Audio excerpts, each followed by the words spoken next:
তো বেগুন দিয়ে বেগুনি না খেয়ে আরও যে সবজি সহজলভ্য আছে সেটা দিয়ে খেলেই হয়, আমরা তাই খাই। মিষ্টি কুমড়া দিয়েও খুব ভালো বেগুনি না বানায়, মিষ্টি কুমড়া দিয়েও বেগুনি বানানো যায়, সেভাবে আমরা করি, সেভাবে করা যায়। পরিবর্তে এখন কাঁঠাল, এবং এই কাঁচা কাঁঠাল, এই কাঁঠালের কাবাব হয়, কাঁঠালের বার্গার হয়, কাঁঠাল নানাভাবে কিন্তু আমি কিন্তু করি আমাদের বাড়িতে। কাঁঠালের কাবাব করি, মাংসের পরিবর্তে কাঁঠালটা দিয়ে আমরা ওই স্বামী কাবাব বানানো বা বার্গার বানানো, কারণ আমাদের এখন অনেকে ভেজিটেরিয়ান হয়ে গেছে। ডিম সিদ্ধ করে আপনি যদি জিপলগে করে ডিপেও রেখে দেন, ডিম ভালো থাকে অনেক দিন। রান্না করার সময় আরামে রান্না করে খাওয়া যায়, ভর্তা করেও খাওয়া যায়। আমরা রাখি, খাই দেখে বলি আর কি। এগুলো তো নিজের থেকে শেখা। এখন থেকে কাঁচামরিচ কিনে রোদে শুকায় রেখে দেন, বর্ষাকালে যখন দাম বাড়বে ওটা কিছু একটু পানিতে রাখলে কিন্তু আবার তাজা হয়ে যায়, আবার রান্না করে খাওয়া যায়। সহজ বুদ্ধি। টমেটো, অতিরিক্ত টমেটো হয়েছে বলছে কী করবো, আমরা রোদে শুকায় রেখে দেন। পেঁয়াজ ছাড়াও কিন্তু রান্না হয়।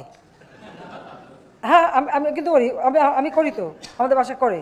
আমরা কিন্তু পেঁয়াজ ছাড়াও রান্না করি। অনেক তরকারি আছে যা পেঁয়াজ ছাড়াই করা হয়।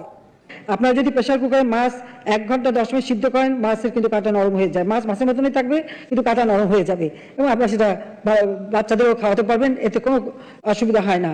কাজে আমরা কিন্তু এটা করি, একটু রেসিপিও দিয়ে দিলাম সাথে, যাতে। বড়ই দিয়ে ইফতার করেন না কেন?